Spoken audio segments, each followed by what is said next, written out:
there as well. But beyond that, house is pretty empty. Was this a sudden decision or you've been planning this? Well, we've been planning. No, it's not sudden. I don't think you normally. Well, it doesn't matter what the heck normal is in this case. No, it's we've been at this for a few months now. Very excited. Yeah, You gonna have a farm down there, Ken? I don't think so. I think that's one of the things that we stepped away from here was that it's kind of getting out of it while you're healthy enough to do that. You know, it's not. Yeah. It was work So we were able important. to do, but you know you're looking ahead and saying, well, how much longer can you do this at this pace? And I think we both decided that it would be better to stop now while we could do things. No, we'll have a garden plot of some kind, but a farm, no. No, one of the things we want to do is be able to travel. And, you know, kind of a story I've been relating about us is that neither Nance and I together have not been any place together for probably more than 3 days in the last 8 years. Just Yeah. either feeding the plants, watering them, moving them, turning dirt. Yeah, but you're getting Carlina's out. got the emoji going. Thank you.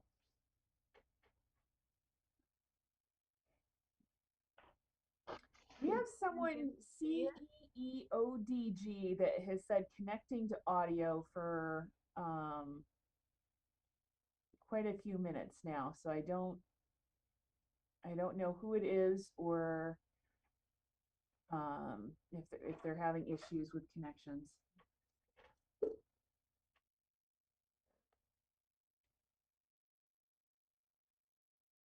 So you're not allowed to leave, Ken.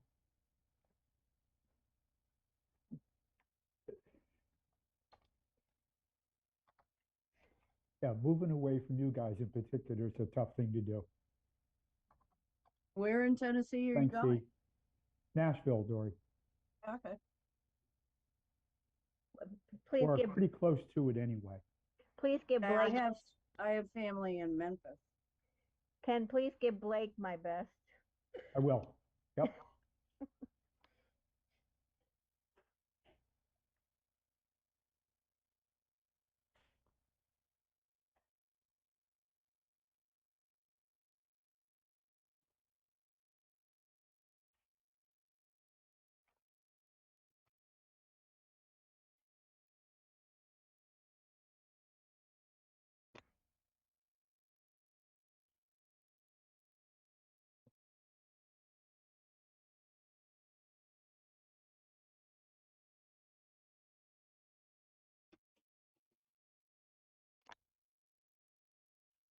Is Paul joining us? Do we know?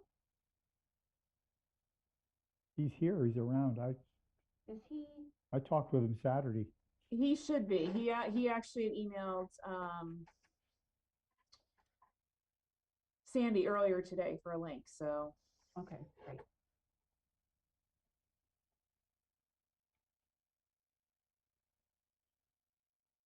he's got 1 minute.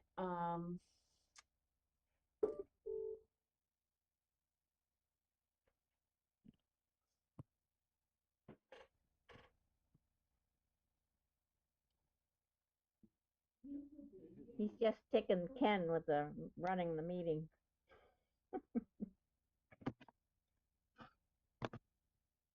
I think he may think that I owe him or something. Maybe that's a payback. Unscheduled. Is this isn't your last meeting, is it? No, it is not. I think so. No.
I just got off the phone with Paul. He was having an issue with the link, so he should be here in a few seconds, and as soon as he is, we will start recording.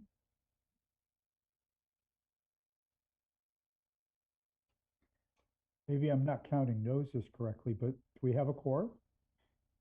You do, you just didn't have the chair.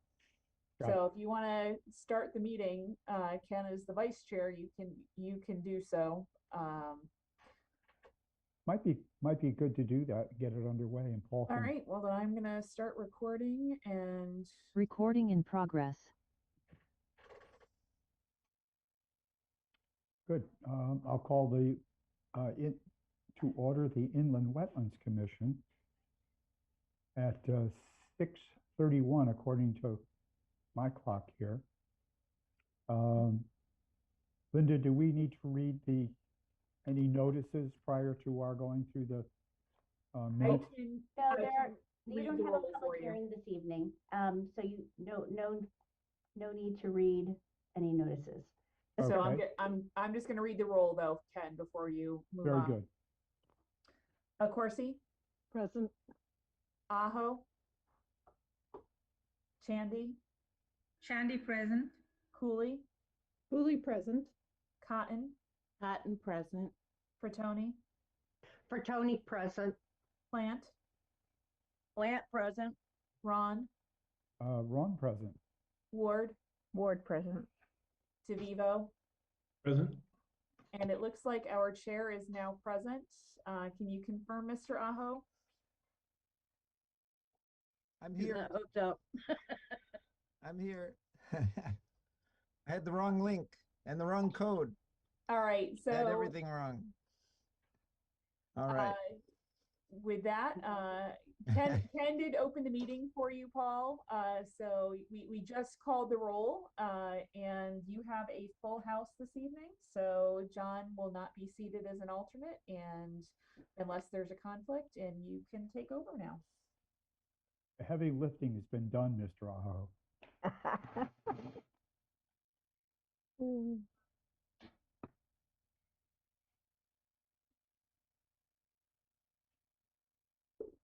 So we're on the IWA agenda, Paul.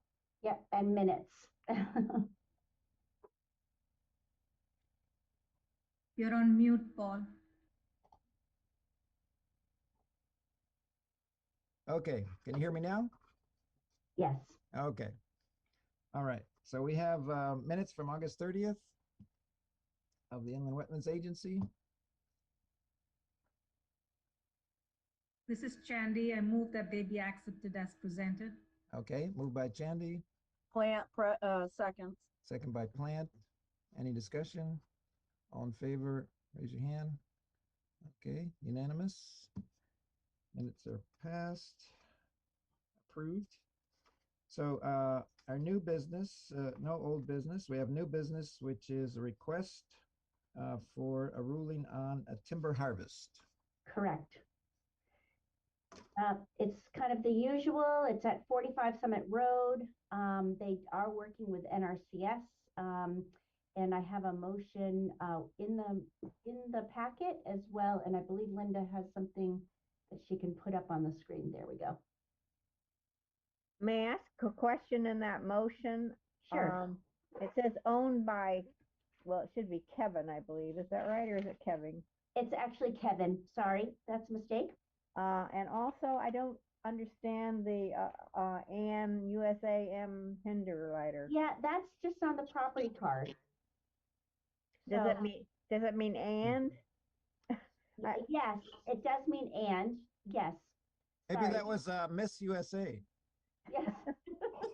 Yes, yes, so it should be Kevin T. Hinderleader and USAM Hinderleader, so. And Vera, Sandy and I did catch that. So what you see on the screen, we did catch the typo in Kevin and. So what you see on the screen is a corrected version from what was in Jen's memo. Oh, well, I can't even see the screen. I've lost you. You've got the audio, but let me just see if I can get back here. Anyway, go ahead. Somebody else will read it. I can read it. Okay. Move you. to receive the application submitted by D. Du Bois Forestry under the inland wetlands and watercourse regulations. What? Are you doing a jurisdictional ruling? Would you like to find that the proposed timber harvest is an associated stream crossing? That was my fault, Jen. I had the wrong slide. I had Okay. both motions. I just had the wrong slide highlighted. Yep. Am I doing it right? Well, that's up to you, but if you believe it's As of right. permitted as a We're right, just then- accepting the application, right? No, No, we're giving a Ah, ruling. okay. Giving them permission or not. Jen, I apologize. This is Linda. Jen had two motions, so we had both of them ready to go. One was approval and one was a receipt to do further review. Oh, I thought we were just accepting it. Okay. It's your call on whether you feel Like that to this is a put forward. permitted activity or if you feel it's a regulated activity that needs review. In my opinion, it doesn't need review. And in fact, maybe some of these things Jennifer could do by herself. Well, the problem is that in the statute, it's that only you can determine your jurisdiction. So that's why. Oh, okay, okay, got it. Okay, would someone like to put this forward? I'll be glad to Okay, take thank it you. back. Okay, thank you. Ward moves to approve a finding that the proposed timber harvest and associated stream crossing on land located at 45 Summit Road, assessor parcel ID 11.45.6, file number J26, owned by Kevin T. Hinderleader and USA M. Hinderleader, as shown on application materials submitted on September 1, 2021, is permitted as of right pursuant to section 4.1 of the Mansfield Inland Wetlands and Watercourses Regulations. Moved by Ward, second, seconds. second by Ron. There is one typo there. Okay. It's J27. Sorry about that. Okay, all right. With that correction, any discussion? All in favor, raise your hand. Okay. The lumbering can begin. Right.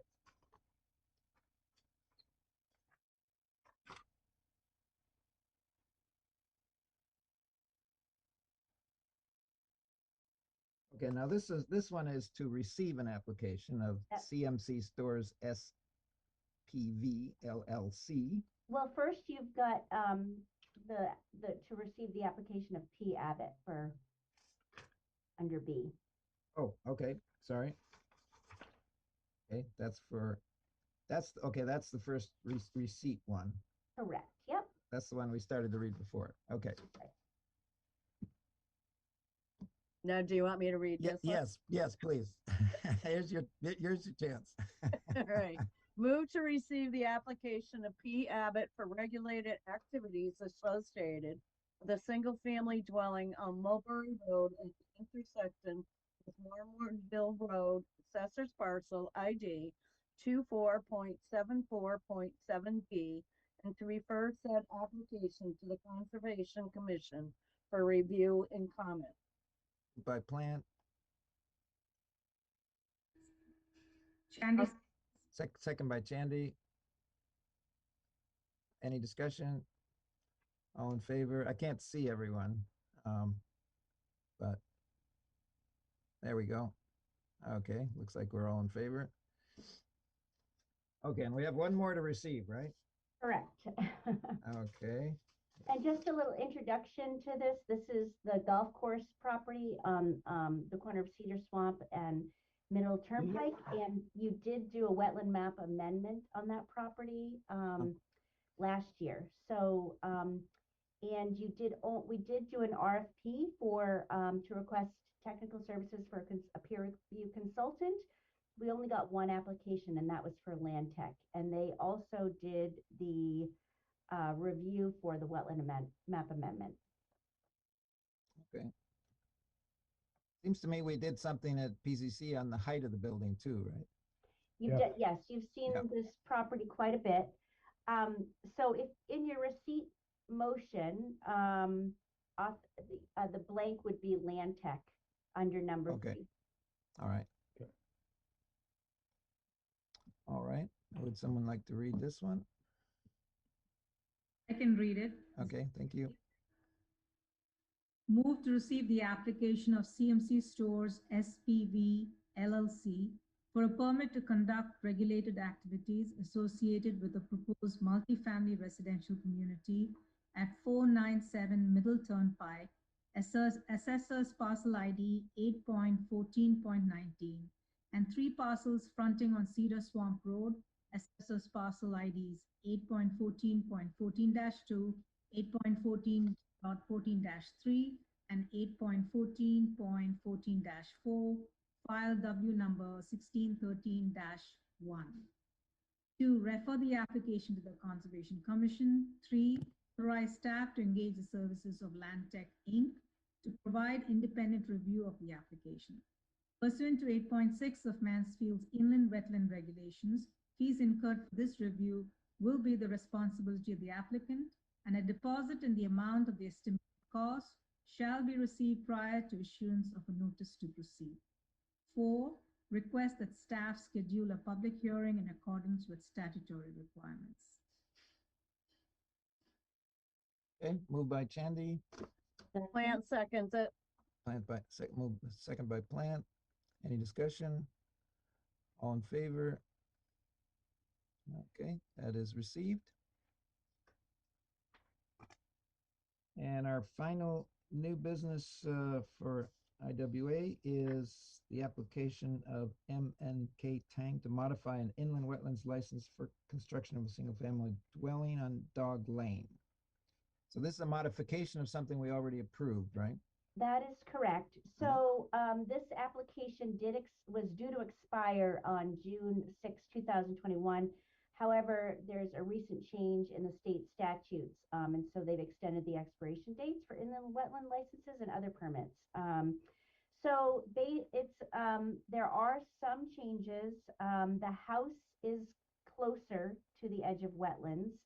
The overall area of disturbance is smaller because septic systems per health code are now able to be constructed smaller. The driveway is actually further away from the wetland.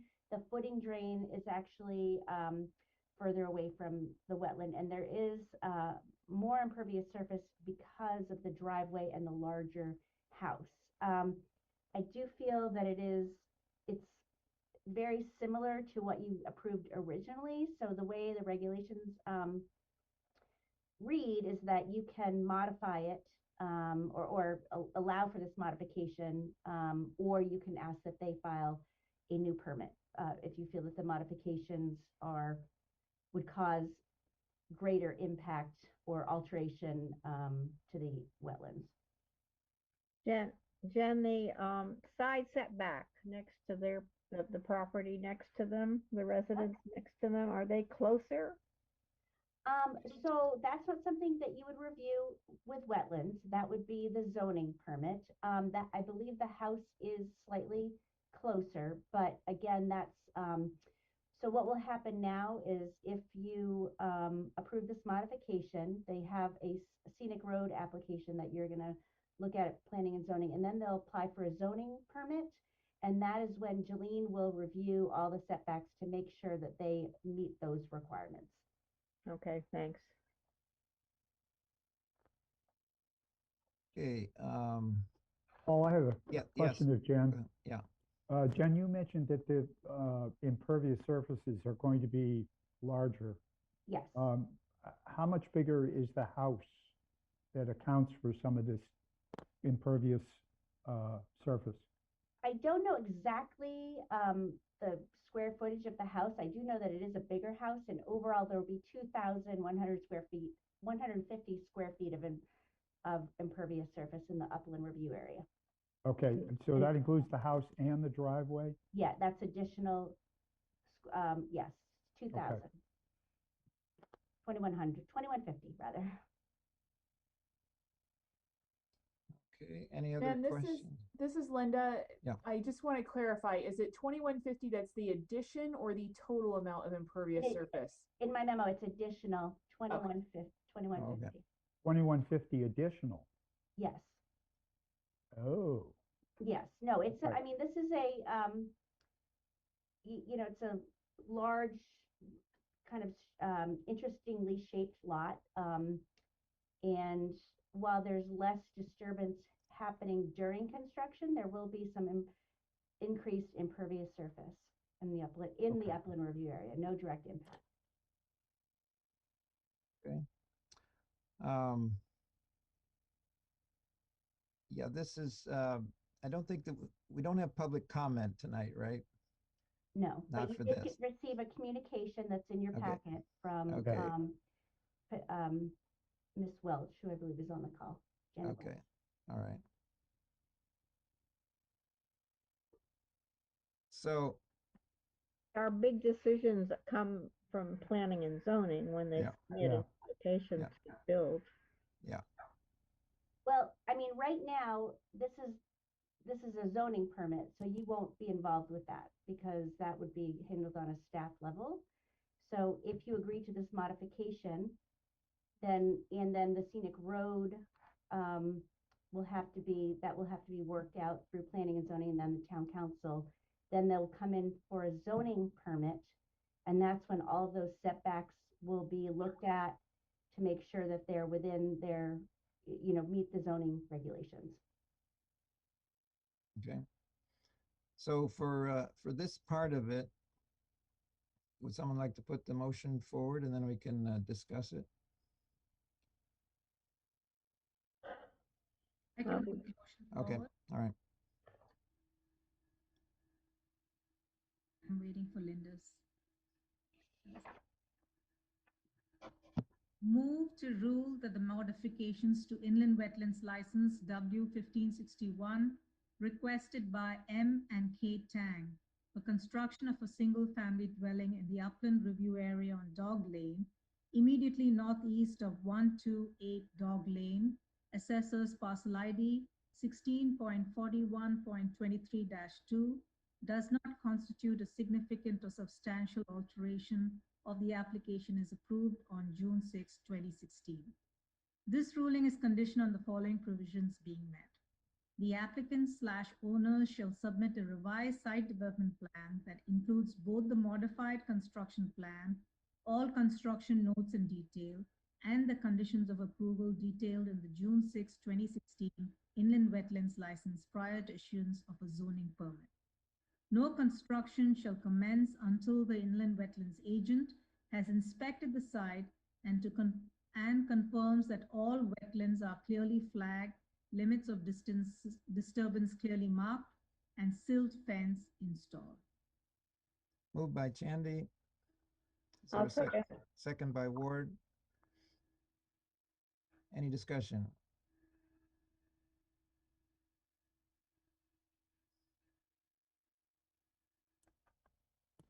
Ken?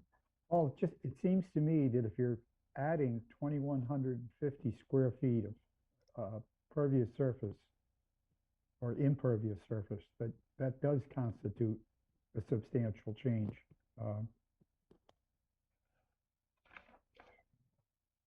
Dorian? I agree with Ron. I'm confused on this. They're adding this much more square footage. That to me is a big impact. Well, I guess if you look at the overall plan, my read was that the driveway is further away from the wetlands. Okay. The septic system is slightly smaller. It's basically in the same spot. And the footing drain is further away from wetlands. And then during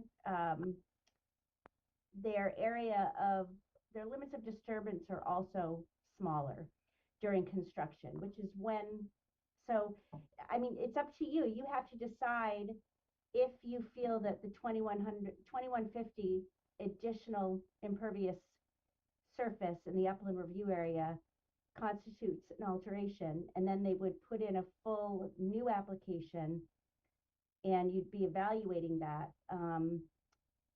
So that's a decision you need. How much of that is new driveway and how much of it is new housing? It's a combination. The It's a driveway. combination, okay. So the driveway, if you look at the plan, is further away from the neighboring house and also the wetlands. but the house is a little bit closer. And then the footing drain, which was about 10 feet from wetlands, is further away, about 30 feet further. Oh, okay.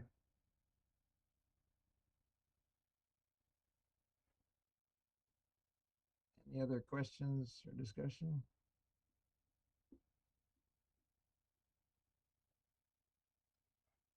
Yes, Sarah. What was the original size of The- impervious? So you Original said size of the impervious surface. I don't know that I don't think Ed's iPad is on. Ed, their engineer, maybe he can tell us that. Ed Pelletier, who is here on behalf of the applicant.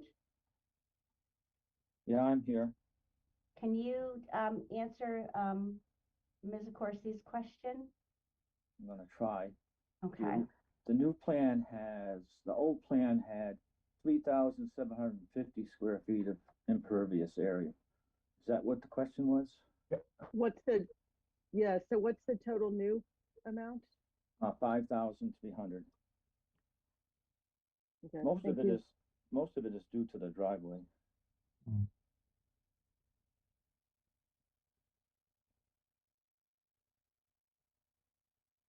Okay, thank you for that. Any, It's almost 6,000. It's 5,900 by my count. Total.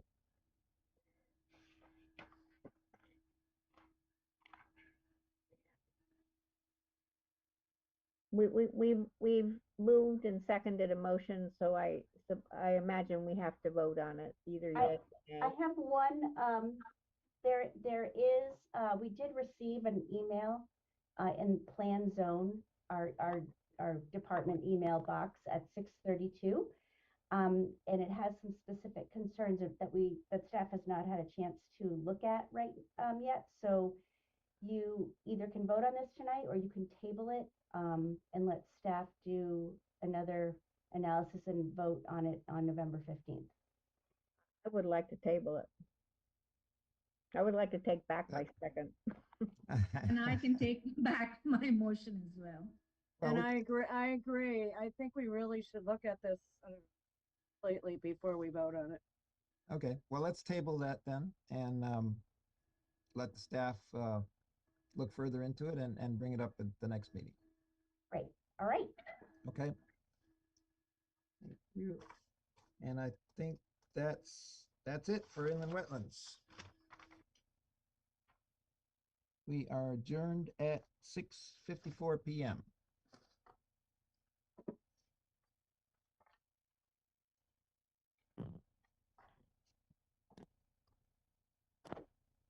Okay, moving on to planning and zoning. I call to order the Planning and Zoning Commission meeting of October 4th, 2021 at 6:54 p.m. I'm not supposed to take the roll, right, Linda? I can read that for you. Okay. This is Linda Painter. Roll call, Accorsi, Trustee present? Aho, Aho present. Shandy, Andy present. Cooley, Fully present. Cotton, Cotton present. Fratoni, Tony present. Plant, Plant present. Ron, Ron present. DeVivo, Present. Ward. Board present. Mr. Chair, as you have a full complement of permanent members, Mr. DeVivo would not be seated. And I'm not sure if you called it to order, but it was 6:54 when I started the roll. Okay, very good. We have minutes from September 20th, regular meeting.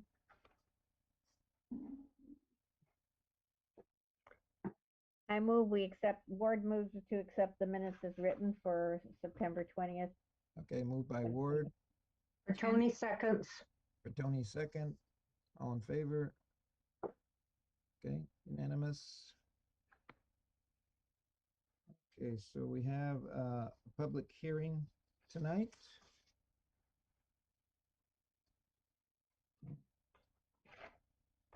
Linda, would you like to take care of Miss- the preliminaries for me? I will, before the public hearing, zoning agent report, if anyone had any questions for Oh, that's right. Janine, now is the time to Okay. ask. I Any don't have questions? a zoning agent report. No, we usually just leave this on here in case you have any questions. She reports once a month, Oh, typically at I your see. second meeting of the month. Okay, any questions for Jolene?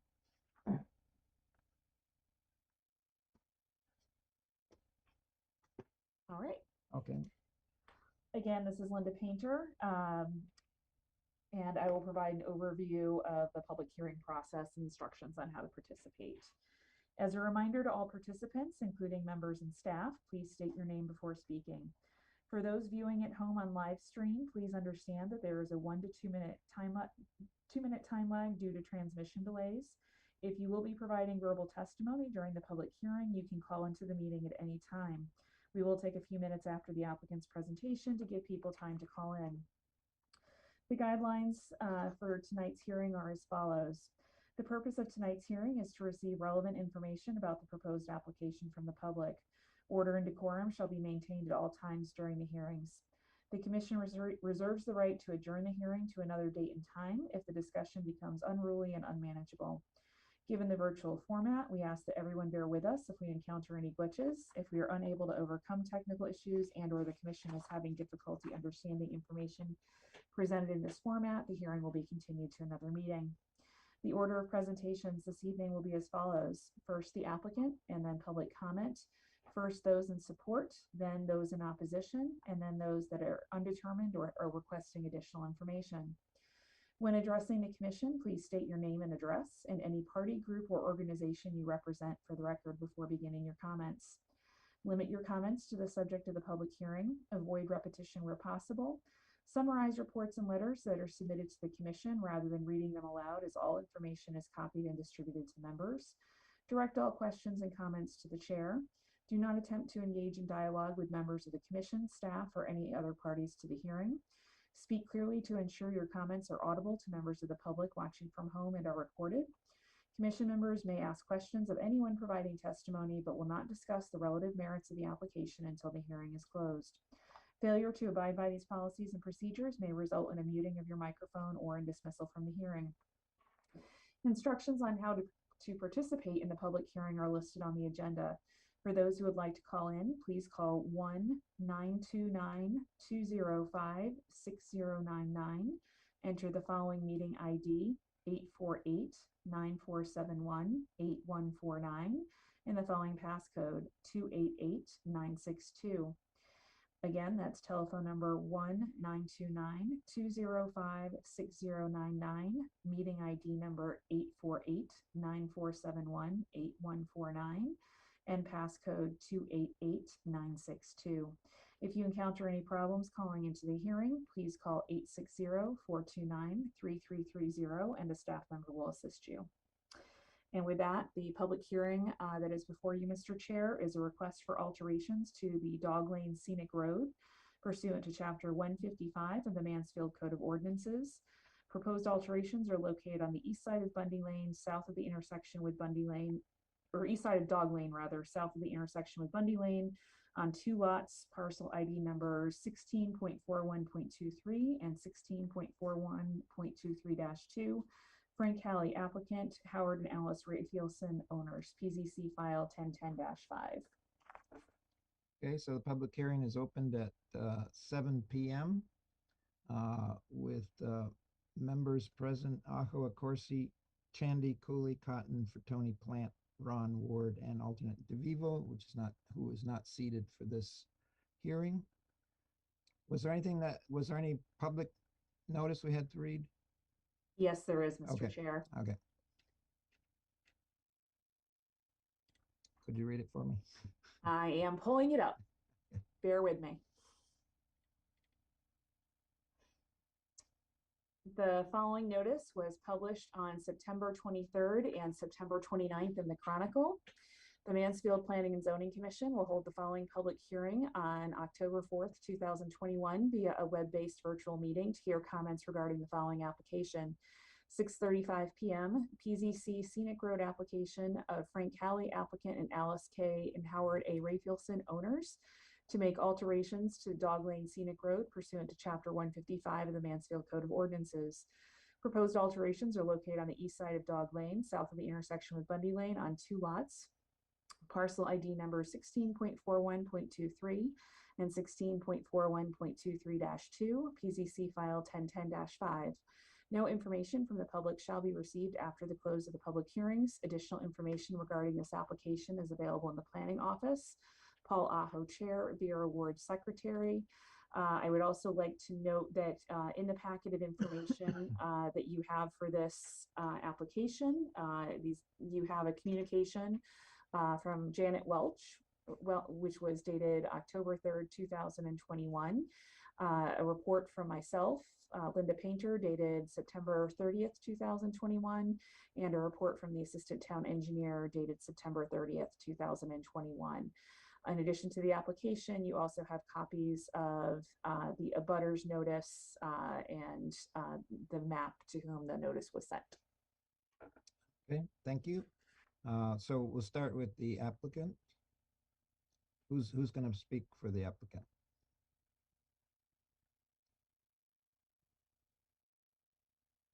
I guess I am. Ed Okay. Pelletier from Data Engineering and Surveying. Okay. I did submit some photos along with the application that showed the stone wall that we're talking about along Dog Lane. I don't know if you've had those called up or not, or if you're familiar with the photos. You can see that really it isn't a stone wall, it's remains of a stone wall.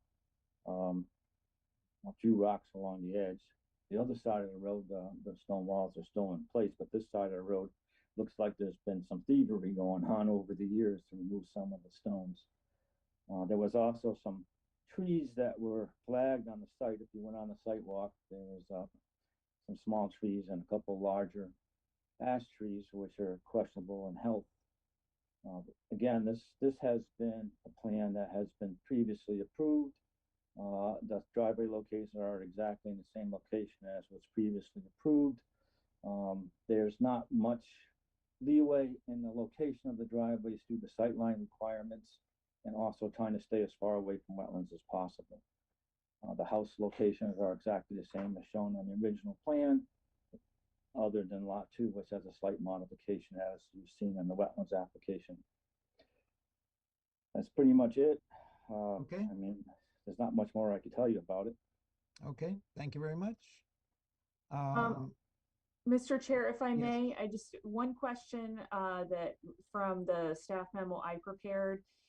Ed, can you tell us about the utility connections and how, if those are going to be underground, or there was no detail on the plan? That's because usually on lots that haven't gone through subdivision, they usually go overhead. The houses are close to the road, that there was no need to go underground unless the town required it, which is typically happens through subdivision. So they're proposed to be overhead, and the reason I ask that is just because one of the criteria for looking at alterations is wherever possible utility lines should be put underground. And then if they're overhead, utility corporations are encouraged to cooperate by implementing suitable vegetation management techniques which preserve wildflowers and shrubs. Well, I guess overhead, you're not really destroying anything. You're not digging up any ground. So I don't understand why you wouldn't, unless it's an ordinance, which I don't believe there is for underground for lots of record. Again, this is a criteria for scenic road alterations. So that's in the code of ordinances, and it's one of the things the commission needs to consider. I just wanted to ask that question. All right.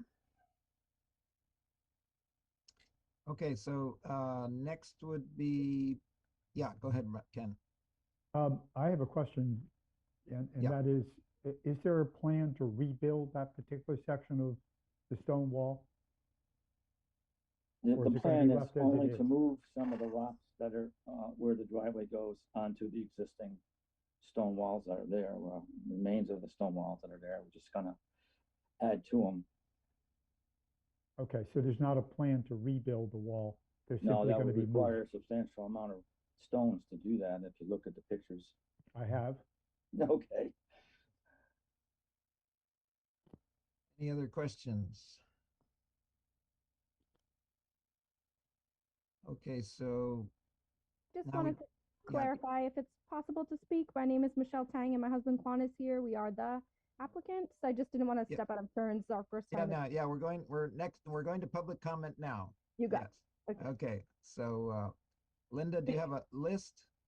Well, Mr. Chair, I believe, For the the applicant. Tangs, I think technically the Rayfieldsons are the applicants in this case as the property owners, and Mr. and Mrs. Tang are the prospective purchasers of Okay, the property. So Okay. I don't know. I think Mr. Rayfielson is the official applicant and property owner. Do you have anything to add to what Mr. Pelletier noted?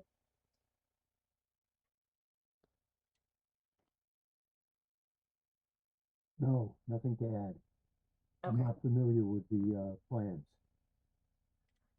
All right. So the only form that we received for a request to speak was in opposition.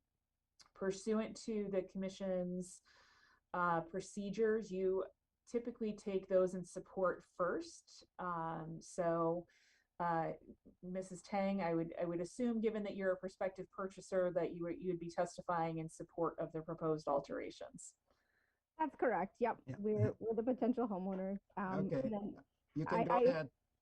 Sure. I apologize for not speaking up. I believe we weren't allowed to speak in the previous meeting. For the inland wetlands, I did propose a question. Because our plan is to use pervious concrete for the driveway, which I believe makes a very different picture of that pervious versus impervious number. So I just wanted to clarify how I could submit that information and see if that's more amenable to the community. And also just, wanted to introduce ourselves and say we're looking to build a home for our big family. Hence the slightly bigger home, and the driveway is an aim to give the neighbor to the right more privacy, and to try to keep our build away from the wetlands a little bit more. So that's our intent, or what we're trying to do there within the limits and guidelines that are provided by the town. Thank you. Any questions?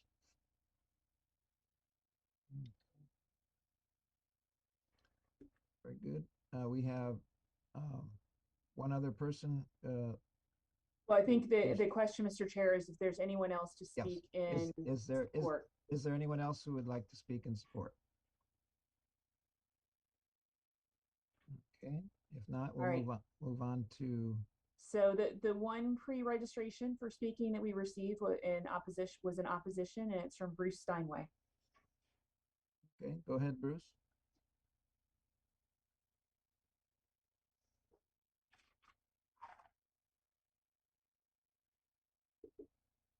I don't see him on my list of people here. He was here. He was on the last meeting. I think he left. Oh, okay. All right.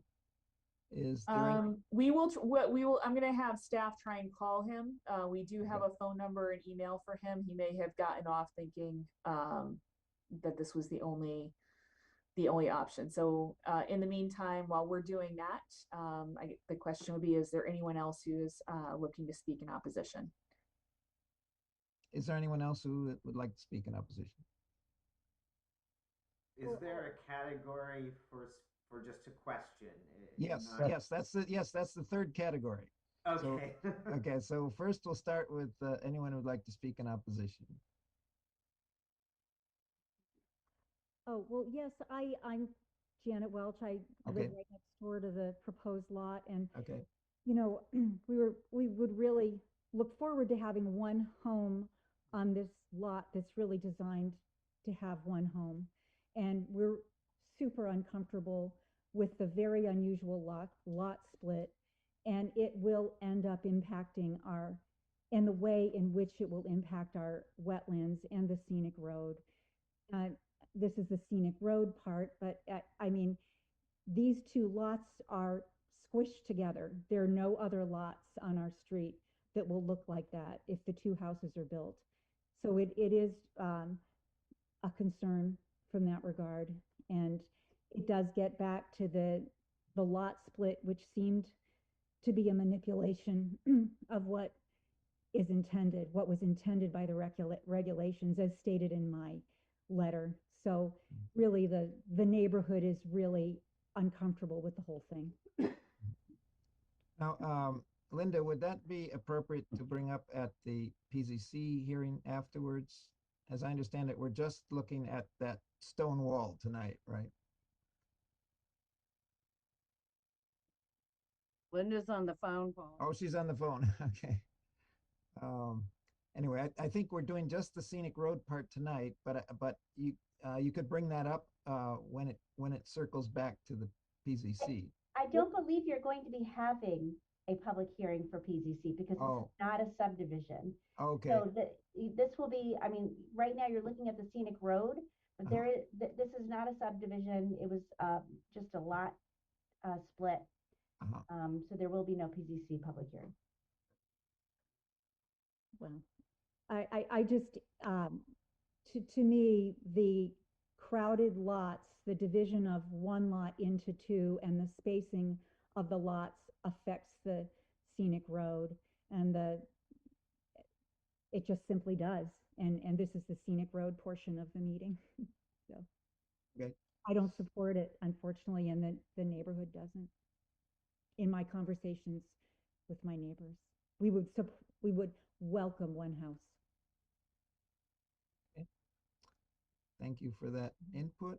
Now if anyone else would like to speak in opposition? Okay, if not, we can go to the third category. Yes, Linda. Oh, have you found our first person?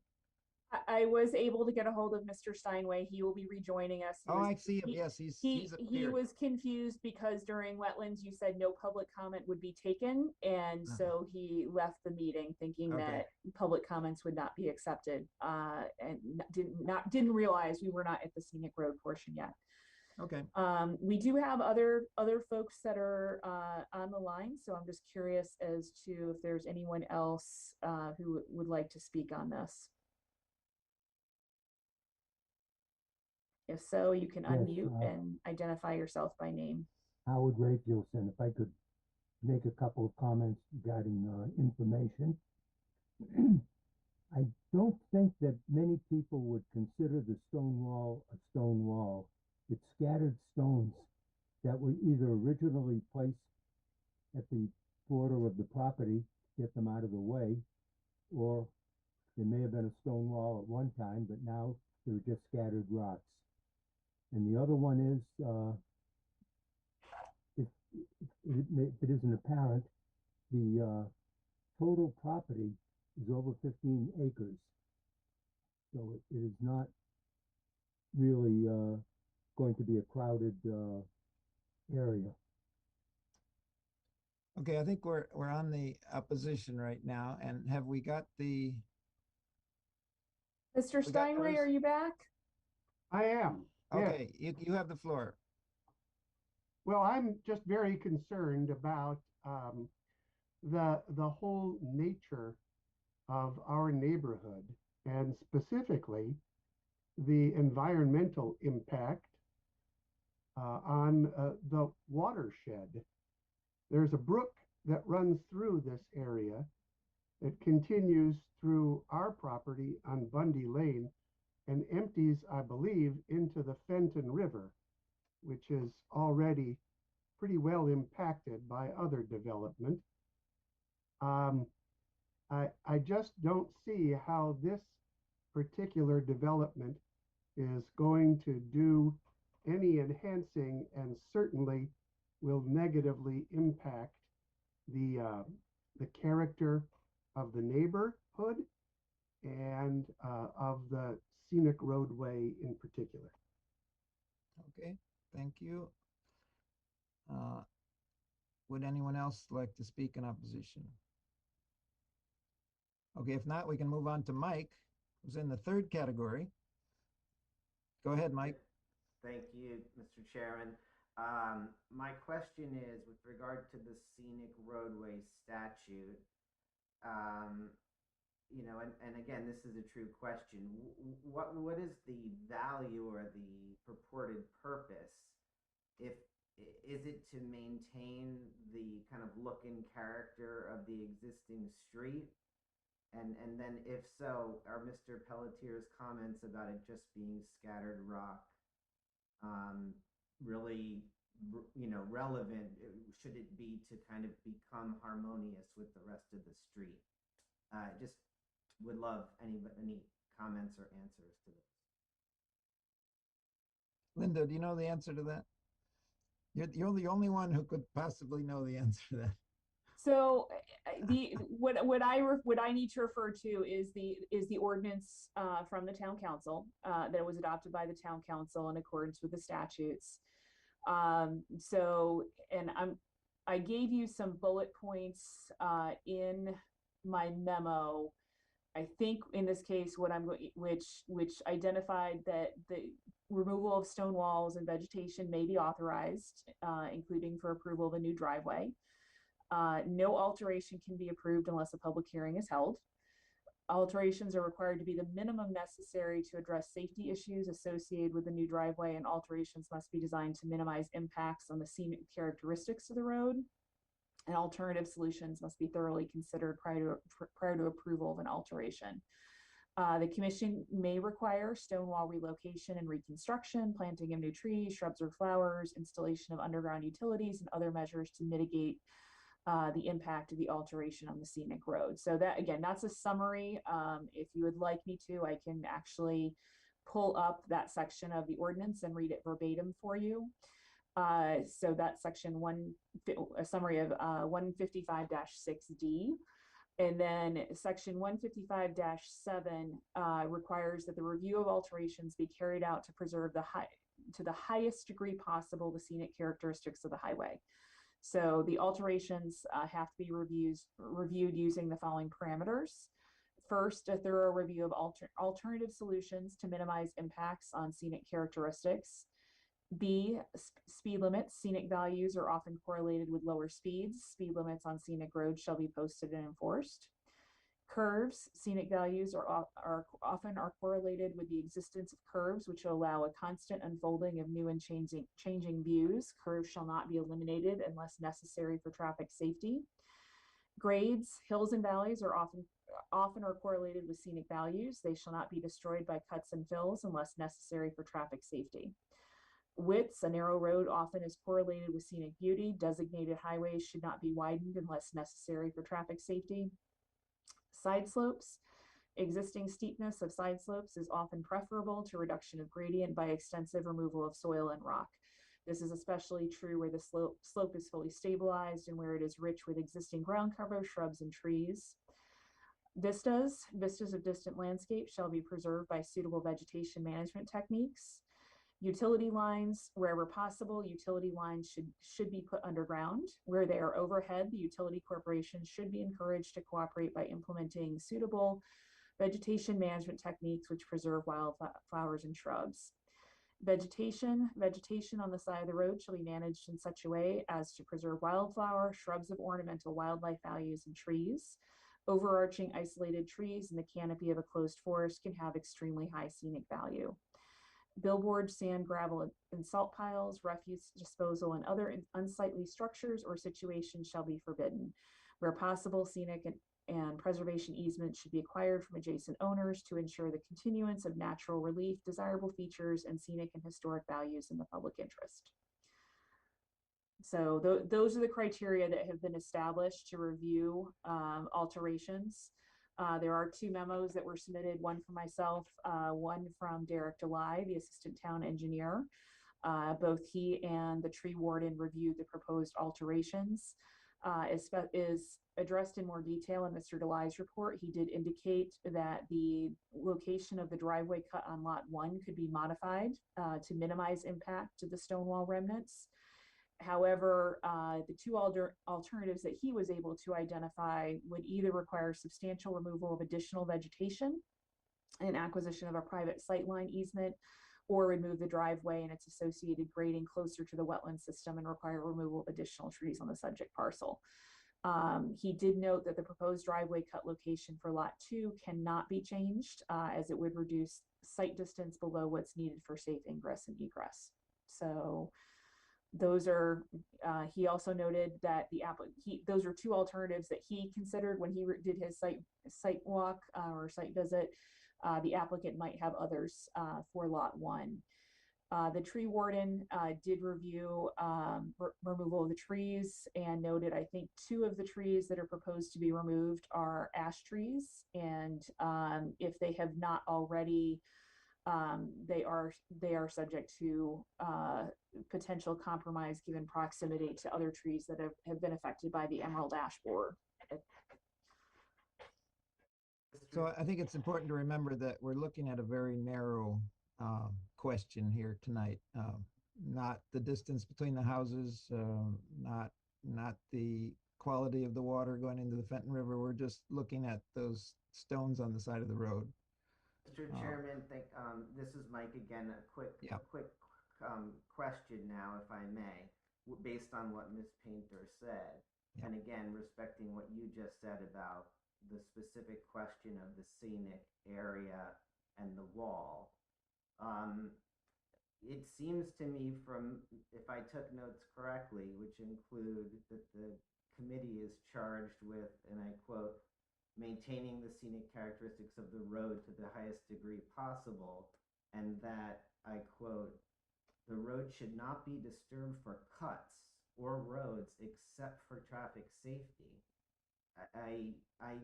I'm new here, but I don't understand how a driveway cut is an acceptable disturbance based on what was read. I think that was curve, not cut. It was cut and fill. So I'm gonna just go back and again to the scenic road ordinance itself and just read verbatim. So any highway which has been designated as a scenic road under this chapter may be altered or improved, including but not limited to widening of the right-of-way or traveled portion of the highway, paving, changing the grade, removal of the stone walls, ledge or boulders, installation of drainage facilities, straightening or removal of vegetation, including mature trees, provided that the Planning and Zoning Commission determines that said alterations or improvements are necessary to protect and promote public safety in conjunction with the approval of a new driveway, a new highway, or a new subdivision or other land use development that is accessed by the subject scenic road and is under the Planning and Zoning Commission's regulatory jurisdiction. Any alteration or improvement to a scenic road shall not be approved unless a public hearing has been held on the subject project. Any alterations or improvements authorized by this section shall be the minimum necessary to address safety issues associated with the new driveway, highway, or land use development. And any approved alteration or improvement shall be designed to minimize impacts on the scenic characteristics of the subject road or subject scenic road. No alteration or improvement shall be approved by the Planning and Zoning Commission until the potential alternative solutions have been considered thoroughly. Stone wall relocations and reconstructions, the planting of new trees, shrubs, or flowers, the installation of underground utilities and other mitigating measures may be required by the Planning and Zoning Commission in conjunction with its authorization of alterations or improvements to scenic roads. So that is the full version of chapter 155, section 155-6, section D, under alterations or improvements. So that was what I had summarized with a few bullets in my report, but that's the verbatim criteria from the ordinance itself. Thank you. Okay, is there anyone else who would like to speak? Yes, I just have one follow-up question, if that's possible. Yeah, go ahead. I just wanted just a bit of clarification because I'm listening very closely to the community and their concerns, but there seems to be confusion about 2 lots versus 1 lot. So what we're inquiring about is specifically the large 11-acre lot where we set the house suitably back, where we plan to do a pervious concrete driveway, where we plan to leave most of the frontage as wooded. We're very concerned about the environment. We were drawn to this property because of the fact that it abuts the Joshua Trust and all these wonderful features. That's why we want our family to move here. But it sounds like people are concerned about 2 lots and the 2 different things, and I'm not even sure if something is proposed on that additional lot. So I just want to clarify, is the concern about our particular proposed home in this particular lot, or is it like coupled with this additional concern? So I'm not going to attempt to speak for the neighbors this evening. The application itself does include both the driveway cut for your lot as well as, which is, I believe, lot known as Lot 2, as well as a driveway cut for Lot 1. That wasn't communicated clearly to me, so I'm sorry, I didn't realize that was. That's okay. That's okay. That currently the Ray Fielsons own both properties, so they chose to apply for both of these cuts at the same time, to do one hearing instead of two.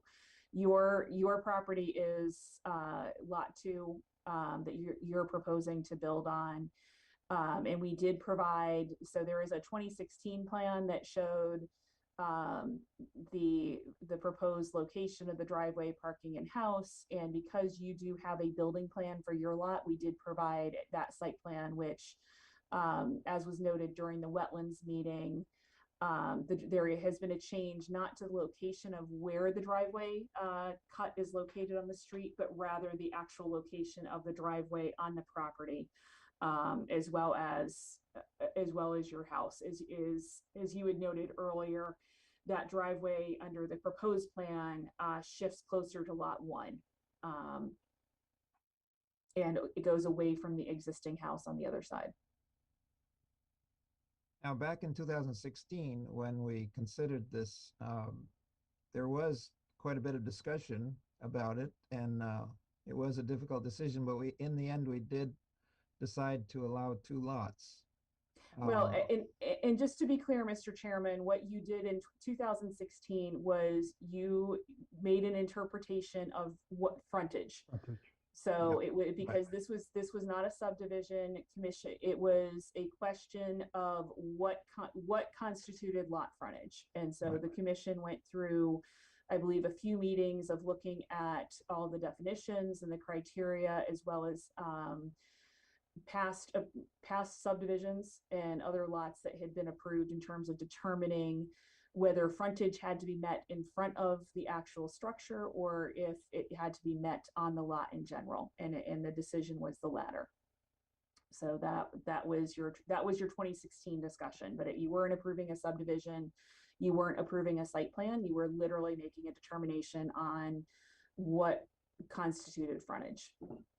And if I recall correctly, part of the reason why we made that decision on the frontage was that there were other situations, like at Crossroads, where if we deemed this to be inappropriate, we would also deem many other situations to be inappropriate, if I remember that correctly.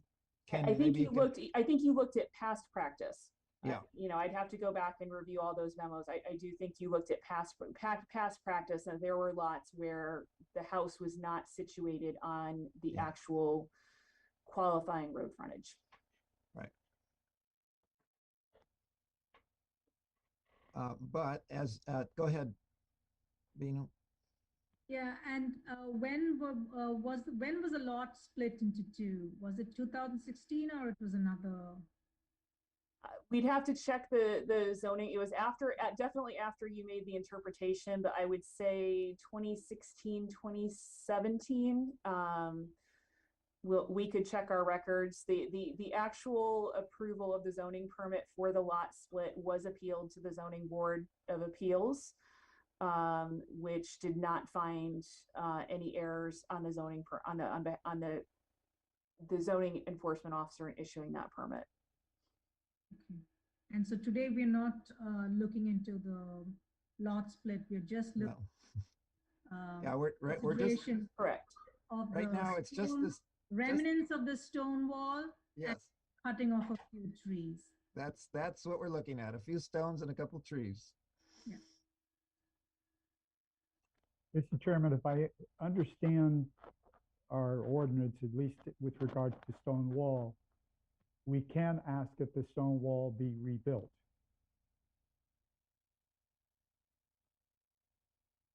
Is that true, Linda?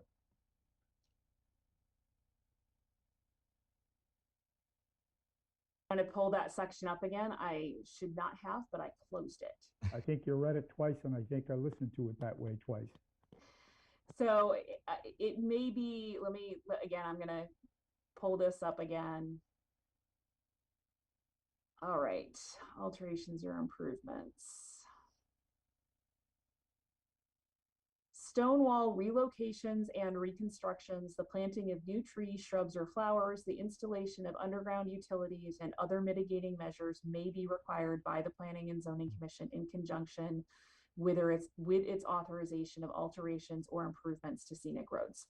So you're right, Ken. We do have the authority to require the stone wall be rebuilt. But we are limited to that. Yes, we're limited to Well, that.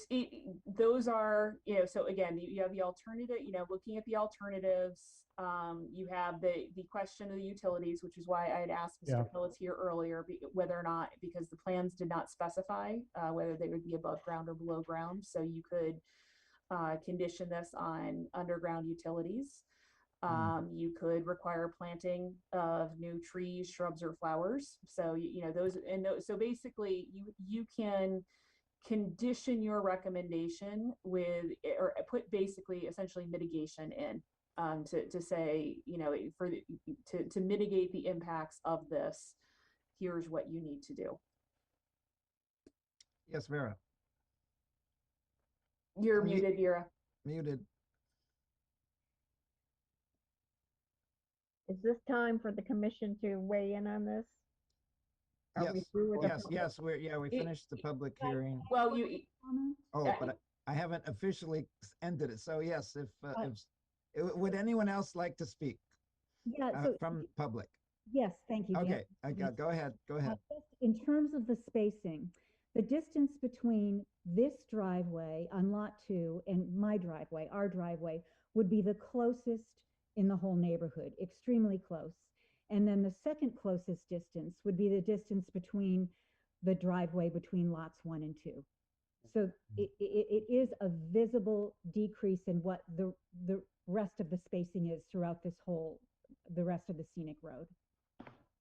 Thank you. And it's on a hairpin turn, a very tricky hairpin turn. Any other public comment? Okay, if not, we'll close the public part of it and enter into discussion. Vera, go ahead. You need a motion. Oh, I need a motion. I need a motion. Okay. And so Ken, would you like to put the motion forward? Yeah, I'll move to close the public hearing. Okay. I'll second. Okay, moved by Ron, second by Ward. All in favor? Okay, public hearing is closed at 7:33. Now Vera. I need to be educated on this. Is that section before this, before the request for scenic road, is the road itself already a scenic road in that section? Yes. Yes. So this is just a continuation. Yes. So the reason that this application came before you is because Dog Lane is designated as a scenic road, and therefore the removal of trees, alteration to stone walls are things that require review by the commission, require you to hold a public hearing, and then ultimately a recommendation from the commission will go to the town council. So we're not, as has been stated before, we're not ruling on whether it should be a scenic road or not. We're ruling on whether the cuts are legal or are appropriate. Correct. Scenic road. Okay.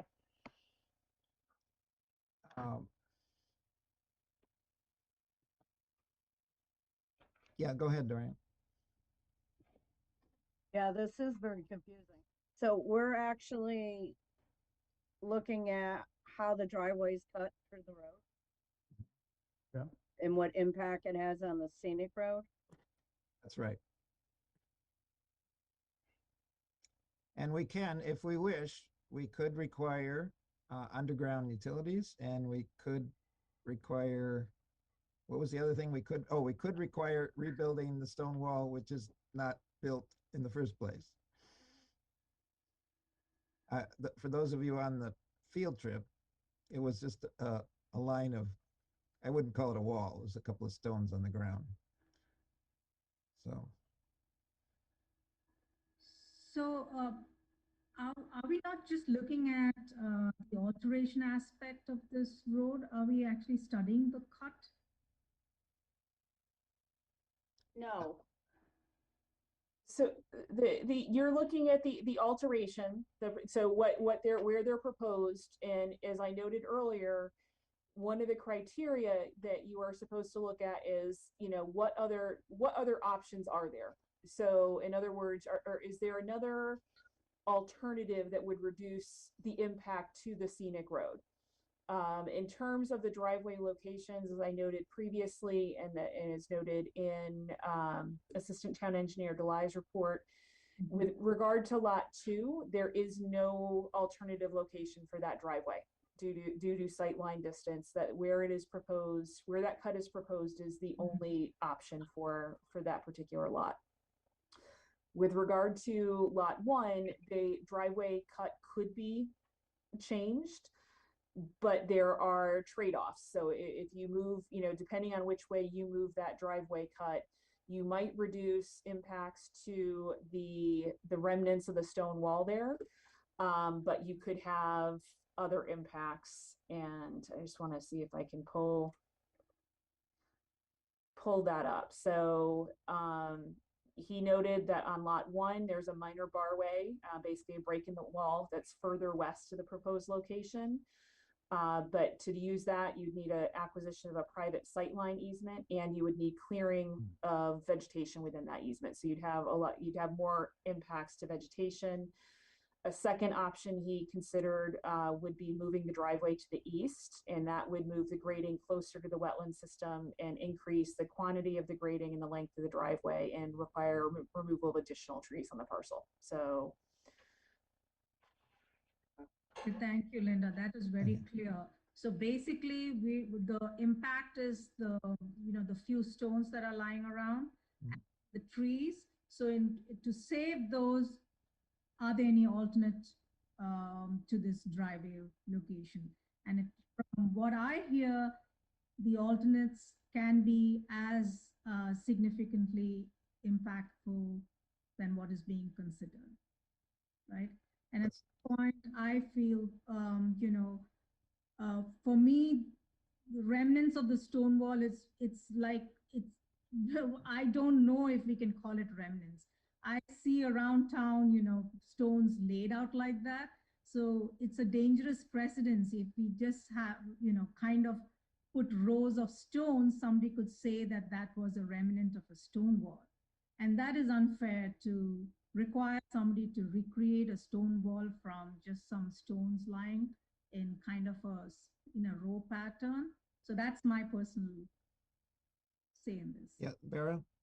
Have the changes that you just spoke of, Linda, are they to the other side of Lot 1, or is that Lot 1 or Lot 2? The big lot. Can it be the other side of that little smaller lot? Is that where it's more impactful on the vegetation? I imagine. Linda, I can't hear you. You're muted, Linda. Linda, you're muted. Sorry about that.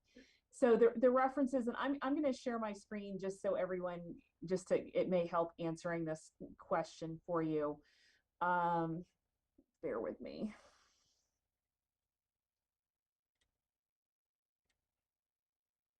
So Mr. Delai was referring to Lot 1 with regard, which is this lot here. This plan does not show the full layout. Lot 2 wraps around. It's my recollection that the reason you're not seeing a driveway cut over here is because this is, I believe, all wet. And I would defer to Jennifer on that. Or I can pull up the other exhibit to see that may actually show it a little bit more clearly.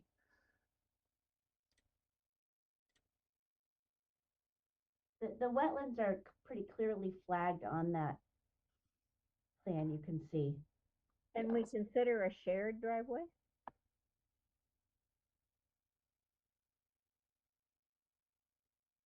Oh, that's an interesting idea. Why don't you put that back up, Linda, that you just had on there? Oh, wrong one. Sorry. Bear with me.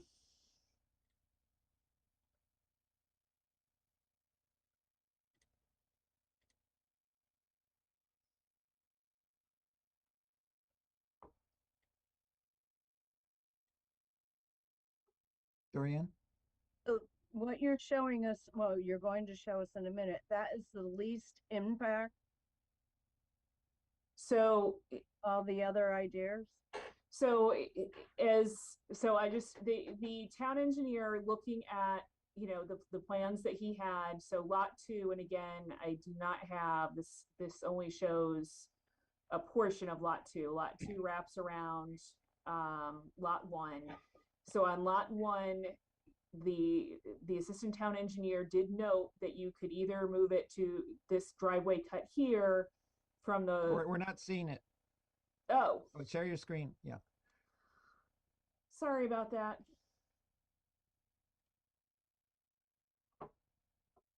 Okay, now we can see it. All right. So his comments related to lot 1, which is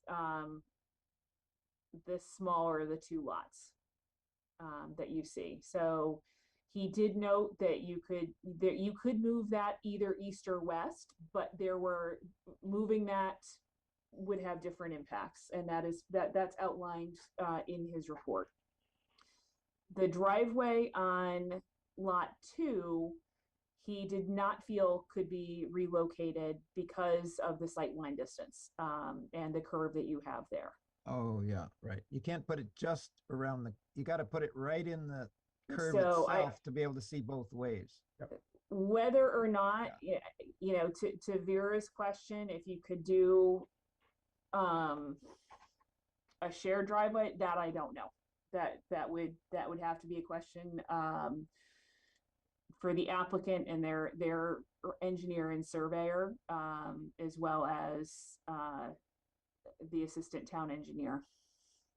Vera, I think when you get away from that curve, then you lose the sight on the other side of the hairpin turn. So it either has if you're going to share one, it has to be all the way over to where the driveway for lot 1 is.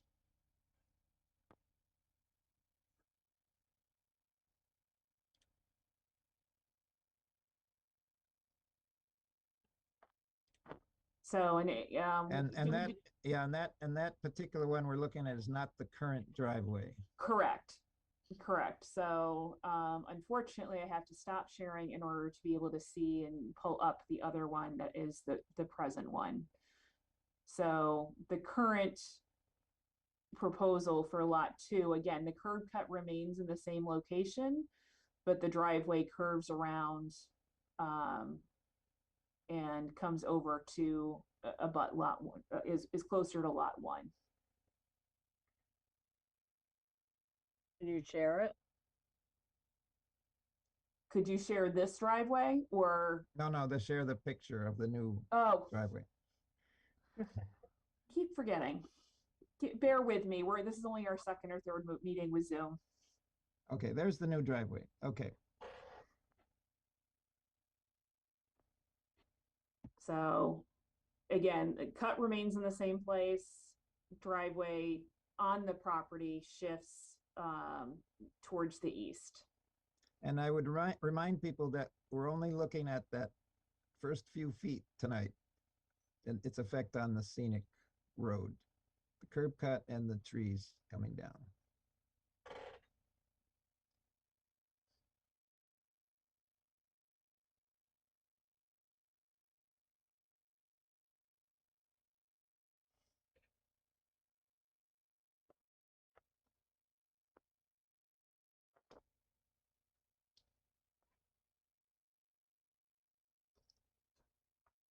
So I think I'll be honest, one of the challenges is we closed that public hearing. And so unfortunately, the question as to whether or not the applicant would be willing to consider a shared driveway is frankly not something we can discuss right now. Plus, I don't think that works, Vera, because you'd have to go way down the road to get the sight line.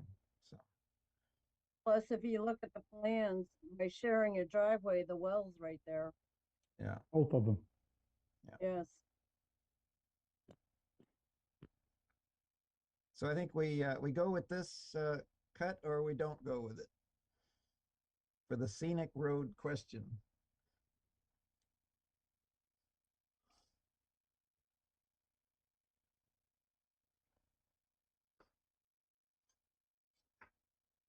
So is there,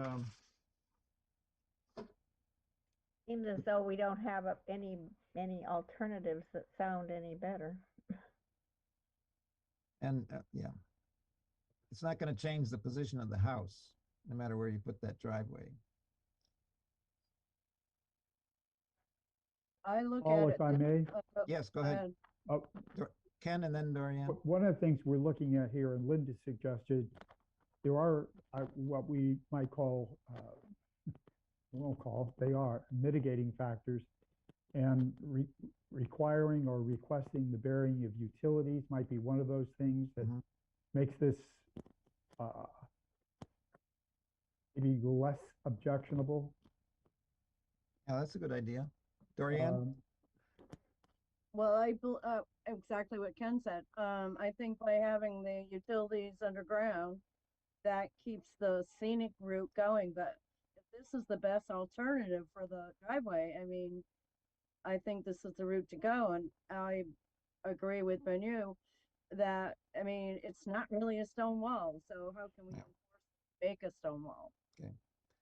But it would probably be a good precedent for us to start asking for utilities to be buried whenever we can. Yeah. Considering all the storms we've had, yeah. Yeah. Okay, do we, would it be appropriate to put a motion forward, Linda? Yes, I was just altering, I was trying to edit while you talked. Okay, okay. So what I'm hearing, and I just want to confirm before I put this up, is that the conditions you would like to see applied to the approval of the alterations is that utility connections to the houses shall be placed underground. And and then I believe the plans did note that, have reuse of the stones. So any stones impacted by the alteration shall remain on the site as described on the plan. So as opposed to kind of rebuilding a wall. Does that? Yep. Okay. You got it. I think you got the consensus. Yep. Yep.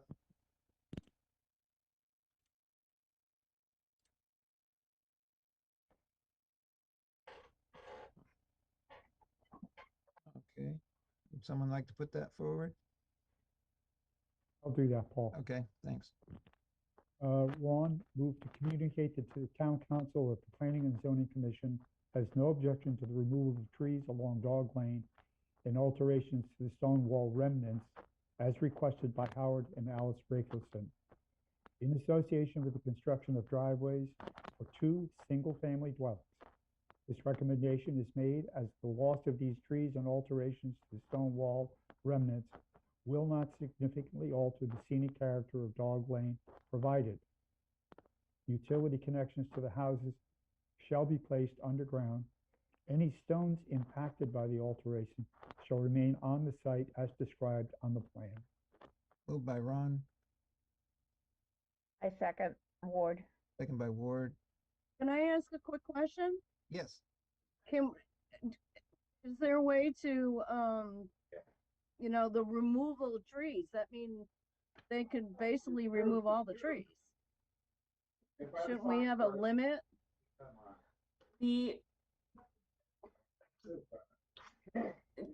Just in response, there were, I want to say, and I will ask Mr. Pelletier for clarification. Two I ash believe trees. there were 6 or 7 trees that were flagged in the field.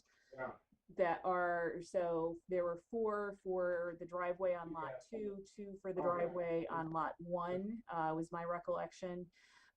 There are other trees that will be cleared further in on the lot, but those were the ones that were in the right of way. And there are, on the plans itself, they do have, again, let me stop sharing that screen and start sharing a different one. There are limits of disturbance. Okay. So they can't just go in and clear this entire lot completely. Correct. So I'm gonna try and zoom in a little bit here, and I'm gonna show you lot 1 first, because this is the 2016 plan, but this is your limit of disturbance for lot 1. And then for lot 2, which is shown on the revised plan that has been put forward by the prospective purchasers of the lot, your limits of disturbance are here. So so essentially this area in here. We can't see the screen. Oh, thank you, John. It's the having to stop and switch all the time that gets me. So limits of disturbance is this line here on lot number 2. So any trees that are located in this area or in this area would remain. Okay, as long as they're monitored of how many trees they can take away. It's again, the ones that were the focal point were the ones that are actually in the right of way. In this case, and we did look when we were out there to see, and the clearing I don't think would have a tremendous impact on overall canopy. You know, one of the things that I did note in my staff report is that there are the remainder of the street, the description that was in. Let me just again stop sharing and grab a different item is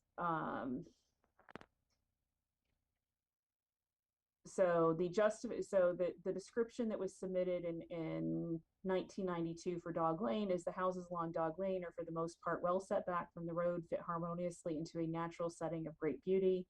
The narrow roadway is bordered by mature trees on both sides. Indeed, well-established woodlands extend back from the roadway down its full length, these woodlands being cleared only for the 12 well-separated dwellings and their adjoining lawns and gardens. Stone walls are found on both sides of Dog Lane, some of them very handsome and very carefully maintained. So that's okay. I'm good. It's interesting that it says well-separated houses there. Again, that was the description. I noticed that as well.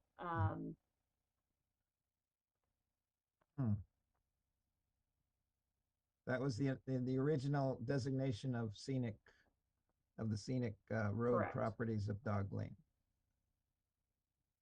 I have a question. Yes, Carlita, go ahead. Correct me if I'm wrong. At least some of the trees that were proposed to be removed, were they believed to be compromised? There was concern from the tree warden that there are 2 ash trees that are proposed to be removed and that they may be compromised. There was not a definitive answer to that, but I think as you are all aware, the emerald ash borer is making its way through every ash tree. So there was concern, at least with regards to the ash, that if they are not already compromised, they may be just due to proximity to other compromised ash trees. Now, what does the commission think about this phrase, well-separated houses?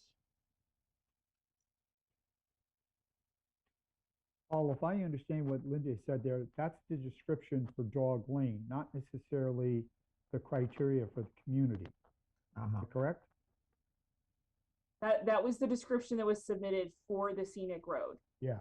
You know, at the same time, you have zoning regulations that establish the criteria that have to be met for setbacks and frontage. And again, the question of frontage was asked 5 years back in 2016 and reviewed by the commission. This is us back bringing certain aesthetics into making judgments about what we think property should look like. And I've already expressed my point of view about that.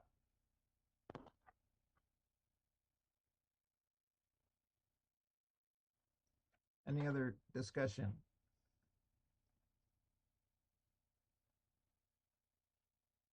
If I may, before you vote, and I'm afraid you can't, while we're doing these deliberations, The hearing is closed. the hearing has been closed. Yeah.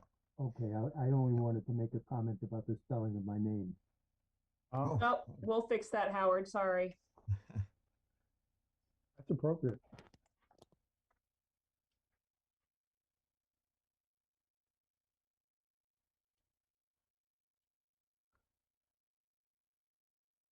Okay, so we have a motion. Where are we at? Where are we? You have a Moved, motion seconded. made by Ron and seconded by Ward. Okay. All right. So let's vote on it. We have a motion on the table. Those in favor? Believe that's everyone? Yep. Passed unanimously.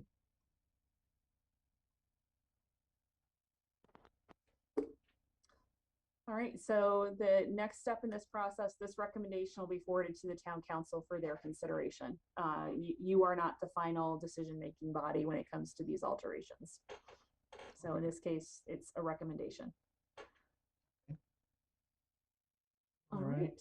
So we have, for under new business, we have a receiving a special permit application from Haven Communities. That should be a little easier. Okay.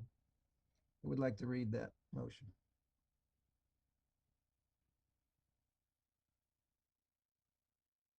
Do it. Okay, go ahead.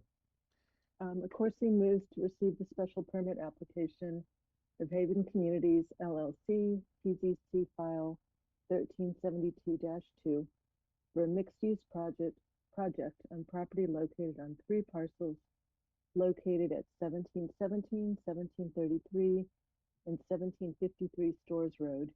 Assessors parcel IDs 8.15.10, 8.15.9, and 8.15.8, respectively, and an adjacent vacant parcel, assessor's parcel ID 8.15.9/1, to refer said application for review and comment, and to schedule a public hearing for November 1st, 2021.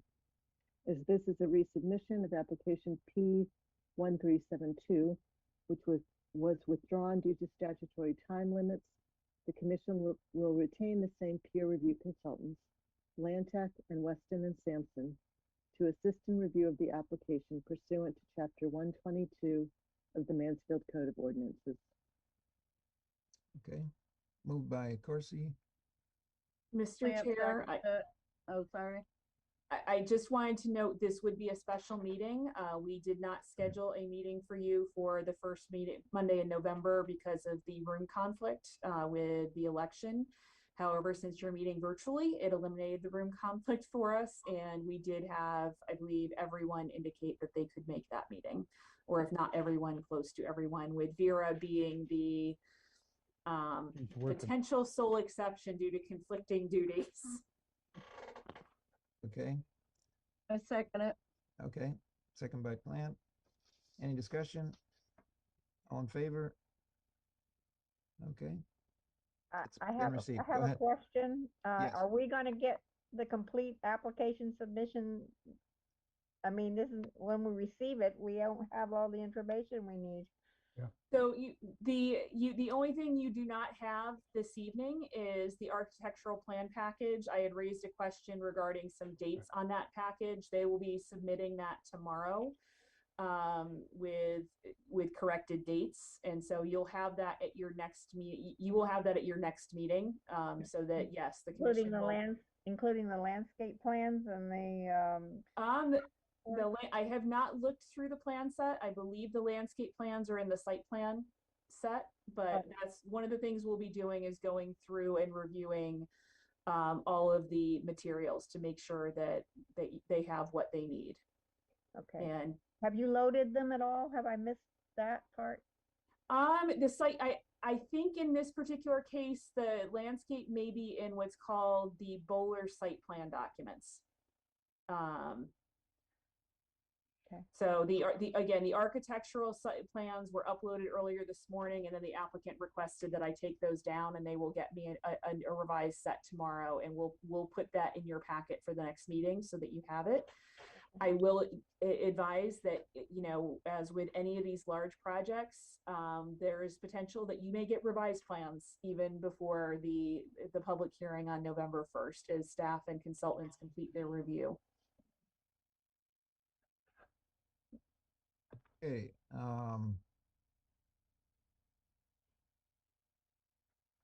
Do we have anything from the Regional Planning Commission? Who's our delegate now these days? I believe is it Luann and Carlita? Yeah. Are they having any meetings these days? Right.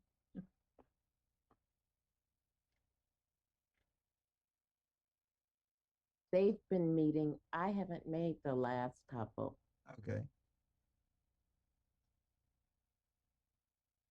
Okay, reg review, we did have a meeting of reg review, and we had a long discussion on marijuana.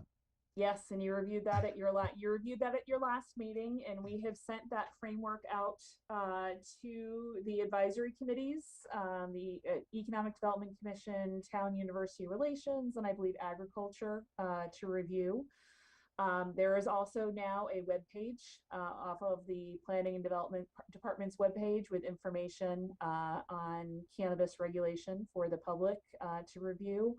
And there's an article in the town manager's e-newsletter for October about that process. So that is where we are right now. I will note, in case you did not see the news from the university, they requested and received funding for planning and design to redevelop the Mansfield apartment site. So they will be starting, I believe, with the scoping process, but they're looking to do, I think it's between 800 and 850 units of housing on that site to improve and modernize their housing stock.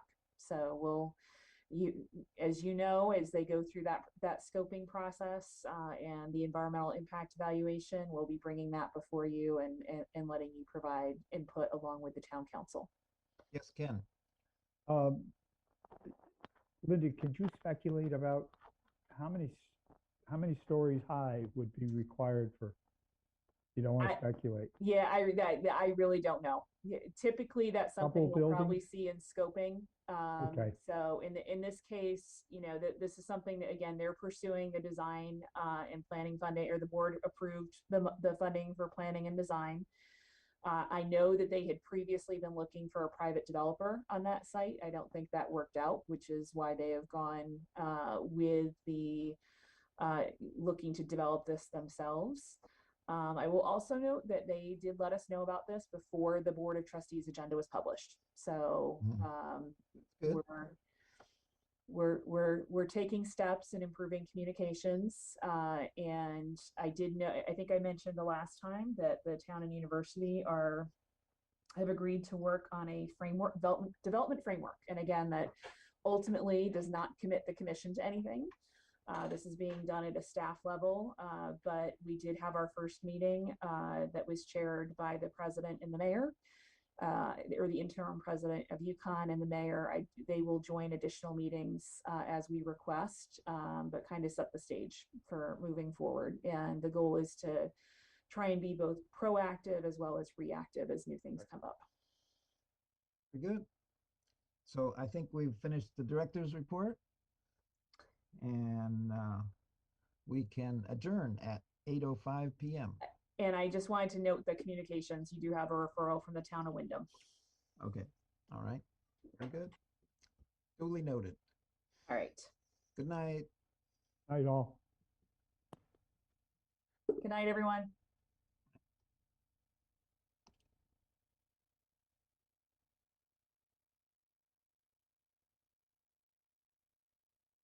Recording stopped.